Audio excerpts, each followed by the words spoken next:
지난해 우리나라의 무역 수지는 100억 달러 적자로 2년 연속 마이너스를 기록했습니다. 반도체 불황과 대중국 수출 부진의 여파로 수출액이 3년 만에 감소했기 때문인데요. 무역협회 장상식 동향분석 실장과 함께 수출입 동향 분석해 보겠습니다. 어서 오세요. 안녕하십니까. 오늘 산업통상자원부가 2023년 수출입 성적표 내놨는데 일단 결과부터 그렇습니다. 짚어볼까요? 네, 지난해 수출은 고금리에 따른 세계 경기 위축, 그다음에 지정학적 분쟁, 중국 내수 침체 등으로 해서 수출이 7.4% 감소했습니다. 다행인 점은 수출이 10월부터 증가세로 반전돼서 회복의 모멘텀을 마련했던 점을 긍정적으로 평가할 수 있습니다. 예. 수입의 경우에는 에너지 가격이 많이 하락하면서 수입도 많이 두 자릿대 12% 정도 이상의 큰 감소세를 보였고요. 무역 수지도 6월부터 흑자로 전환되면서 100억 달러 적자로 막아서 2022년 478억 달러 적자에 비해서 크게 개선이 된 그런 상황입니다. 예. 이 수출 부진이 상당 기간 좀 오래 지속되지 않았습니까? 그 원인을 짚어본다면 어떤 게 있을까요? 네, 그동안 수출은 9월까지 12개월 연속 감소했었는데요. 품목별로는 ICT 품목 영향이 가장 컸습니다. 과거 코로나19 때 비대면 사회로 되면서 IT 제품 수요가 크게 늘었다가 작년에 IT 경기가 급냉했었습니다. 예. 그래서 우리나라 IT 제품, 반도체를 비롯해서 IT 제품 수출이 크게 감소했는데요. 반도체 수출 감소가 전체 수출 감소의 절반 이상을 차지했고요. 반도체와 함께 디스플레이, 가전, 컴퓨터, 휴대폰을 합친 5대 품목이 전체 수출 감소의 80% 이상을 차지했습니다. 그래서 IT 제품이 결국 우리나라 수출 감소에 큰 영향을 미쳤다. 그렇게 말씀드릴 수 있습니다. 그나마 지금 하반기에 조금 회복세를 보이는 것은 좀 다행인 부분이다 이렇게 아까 말씀도 해주셨는데 네. 특히나 자동차 수출이 좀 호조를 보이면서 수출 버팀목이 됐었는데 전기차 같은 고가 판매 차량이 인기를 끌면서 이런 결과를 낼 수 있었던 거죠? 그렇습니다. 지난해 주요 품목 중에서 수출이 증가한 품목은 자동차하고 선박입니다. 자동차 같은 경우에는 그동안 차량용 반도체 공급난 때문에 공급이 어려웠었는데요. 공급이 많이 되면서 자동차 판매가 많이 늘었습니다. 수출 단가도 말씀하신 것처럼 전기차 때문에요. 9에서 10% 정도 상승을 했고요. 특히 전기차 같은 경우에는 양대 시장이 미국과 EU인데 미국은 80%, 미국은 EU는 105% 정도 늘어서 크게 증가했습니다. 예. 그래서 미국 시장에서 한국은 전기차에서는 독일 다음에 2등, 하이브리드 시장은 일본 다음에 2등이고요. 예. 두 개를 합친 친환경차 전체로는 한국이 미국 수입 시장에서 1등을 달리고 있는 그런 상황입니다. 예, 자동차 부문에서도 이 미국이 눈에 띄고요. 전반적으로 봐도 미국이 중국을 제치고 우리나라 수출국 1위에 올랐다고요. 예, 그렇습니다. 12월에 미국이 중국을 제치고 1위로 올랐었는데요. 이거는 꽤 20여 년 만에 처음 있는 그런 일입니다. 지금 미국과 EU의 상황이 엇갈리고 있는데요.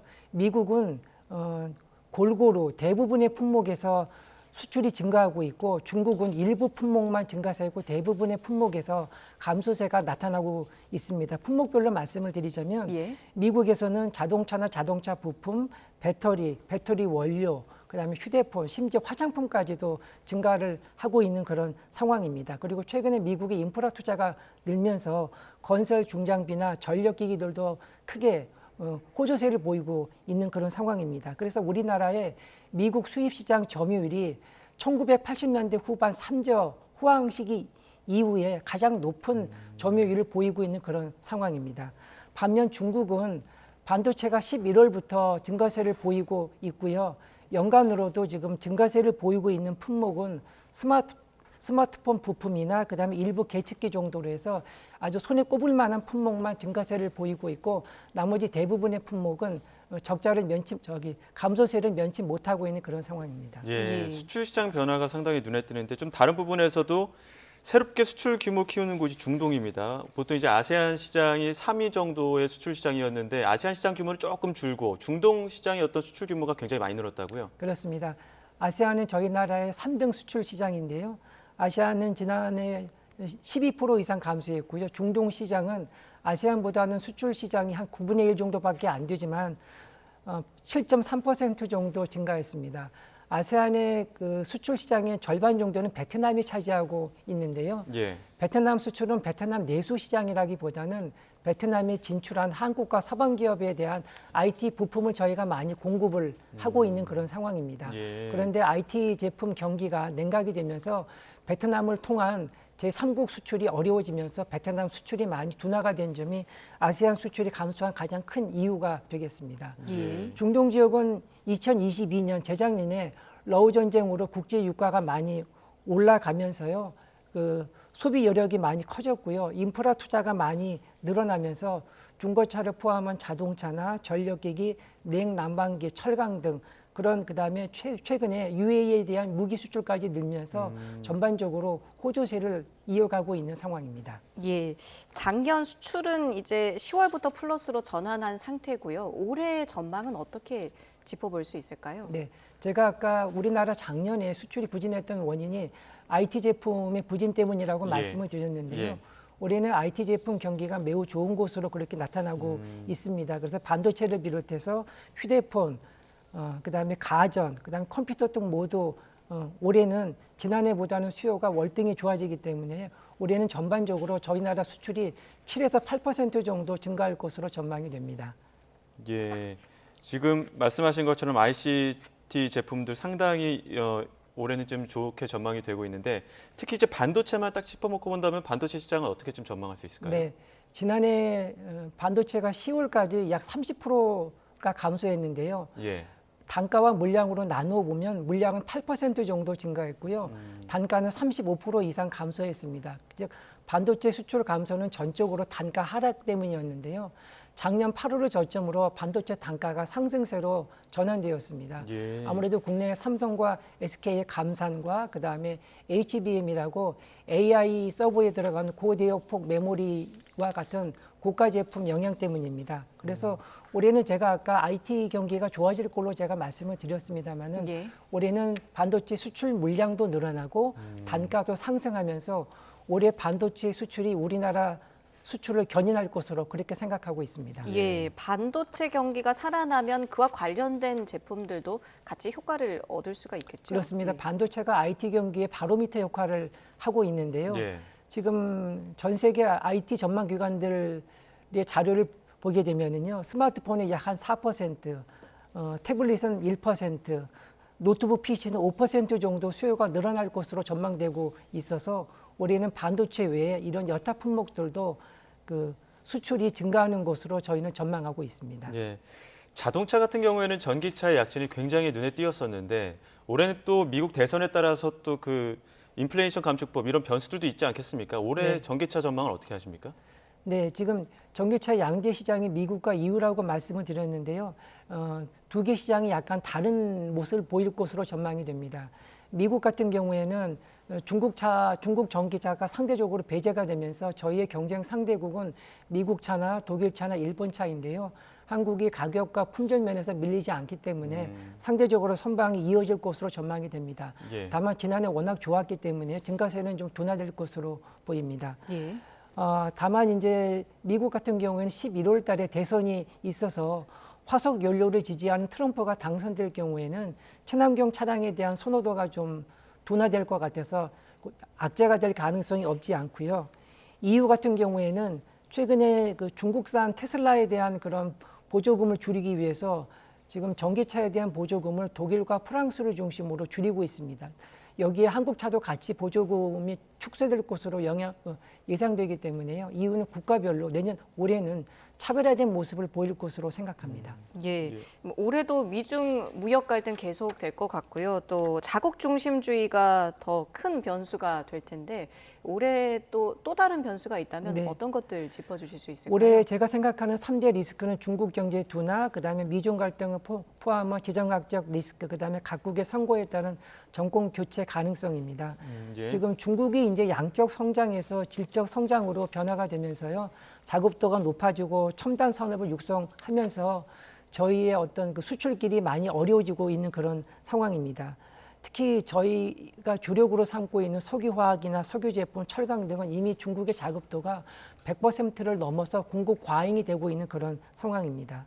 그다음에 두 번째로는 그 지정학적 리스크 같은 경우에는 지금 공급망 갈등까지 연결이 되면서요. 한국 기업들 같은 경우에는 어떤 각국의 수출 통제나 그다음에 공급망 그다음에 애로가 발생하면서 수출이 중단되거나 원자재 조달이 어려워지거나 아니면 예. 각국에 중복적으로 투자하는 그런 어려움이 생길 수 있는 그런 상황입니다. 예. 끝으로 각국의 선거가 올해 많이 예정되어 있는데요. 예. 선거를 통해서 정권 교체가 나타날 경우에는 보호무역이나 아니면은 그 자국 우선주의 아니면 기존 무역 협정 재검토 아니면 뭐 지금 진행되고 있는 러우 전쟁이 어떻게 변경된다든지 그런 것으로 인해서 한국의 대외 무역 환경이 악화될 소지가 없지 않습니다. 예. 또 한편으로는 여전히 불씨가 남아있다는 분석도 있지만 미국의 기준금리 인하 시그널 네. 이 부분도 우리 경제에도 상당한 영향을 미칠 것 같은데요. 예, 지금 내년도 미국의 경제 성장률이 1% 초중반으로 지금 떨어지면서 그리고 이제 인플레이션도 완화가 되면서 금리 인하가 지금 예고되고 있는 그런 상황입니다. 예. 이제 보통 금리가 인하가 되면 실물 경기가 좋아지면서 우리 수출 경기가 좋아지기 마련인데요. 다만 금리 인하 폭이 아직 인플레이션이 완전히 해소되지 않았기 때문에 크지 않을 전망인데다가 금리 인하가 실물 경제에 미치는 그런 시기도 한 1년 이상 걸리는 것으로 그렇게 예. 전망이 돼서 예. 올 한 해 금리 인상이 우리 수출에 긍정적인 영향이 예상은 됩니다만 그리 크지 않을 것으로 생각하고 있습니다. 예, 유가와 관련해서 한번 여쭤보겠습니다. 올해 유가 전망은 또 어떻게 하고 계신가요? 예, 저희와 관련이 깊은 두바이 유가 같은 경우에는 2022년에는 러우 전쟁 때문에 연평균 96달러까지 올라갔었는데요. 지난해에는 82달러까지 지금 떨어졌습니다. 최근에는 지금 77달러 선을 보이고 있는데요. 올해 연간으로는 각 전망 기관들이 80불대 초반, 즉 작년과 비슷한 수준을 전망하고 있기 때문에 올해도 유가에 의한 우리나라 경제 어려움은 큰 걱정을 안 하셔도 되지 않을까 그런 전망을 하고 있는 그런 상황입니다. 예. 근데 뭐 러시아랑 우크라이나 그 전쟁이 장기화되고 있고 이스라엘 팔레스타인 무장정파 분쟁도 이어지고 있다 보니까 근데 이게 보통 이제 중동 전쟁으로 확산될 가능성 때문에 유가가 오른 것 아닙니까? 예, 그러다가 이제 그렇습니다. 중동 전쟁으로 확산이 되지 않으니까 유가는 계속 하락하고 있는데 네. 다시 그런 변수들 때문에 유가가 치솟을 가능성은 없는 겁니까? 예, 물론 당연히 그런 그 예상이 가능하고요. 이스라엘 하마스 전쟁 직후에 유가가 지금 80불대 초반에서 90불대로 올라갔다가 지금은 오히려 전쟁 직전보다도 더 낮은 그러니까요. 상황입니다. 예. 그래서 일시적으로 등락을 거듭할 수는 있는데요. 전반적으로 지금 세계 경기가 작년보다는 올해 조금 더 안 좋아지는 그런 상황이고요. 예. 중국도 내수 경제가 좋지 않기 때문에 러시아와 사우디가 감산 카드를 계속 꺼내들 정도로 수급에는 이상이 없을 것 같아서 그런 돌발적인 상황만 아니면 올해 유가는 안정될 것으로 그렇게 다들 전망하고 있습니다. 예, 예. 알겠습니다. 수출이 회복되고 있는 건 참 다행인데요. 결국적으로는 우리나라 수출 경쟁력을 높이는 네. 게 우선이지 않겠습니까? 네. 올해 다행히 수출이 회복이 될 것으로 전망이 됩니다만 지난해 우리나라 세계 수출 순위도 6위에서 8위로 두 단계 내려앉았고요. 2017년에 저희가 세계 수출 시장 점유율이 3.3%까지 올라갔었는데 지난해에는 약 한 2.6%로 많이 하락했습니다. 예. 전반적으로 수출 경쟁력이 좀 낮아지고 있다고 그렇게 평가할 수 있는데요. 저희 수출 경쟁력을 높이기 위해서는 결국은 신성장 동력 분야나 부가가치 창출을 좀 높여야 됩니다.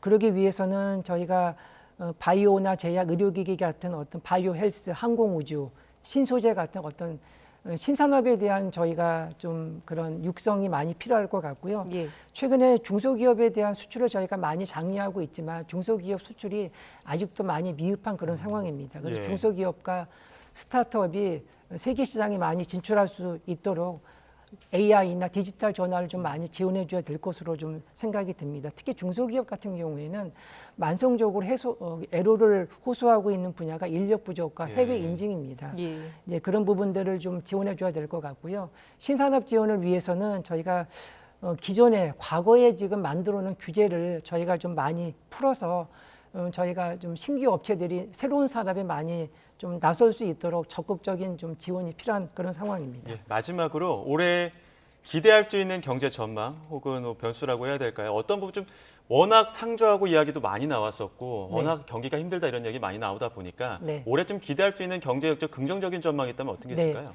지금 올해 각 기관들이 우리나라 경제 성장률을 2% 초반, 어떤 기관은 1% 후반으로 좀 잡고 있습니다.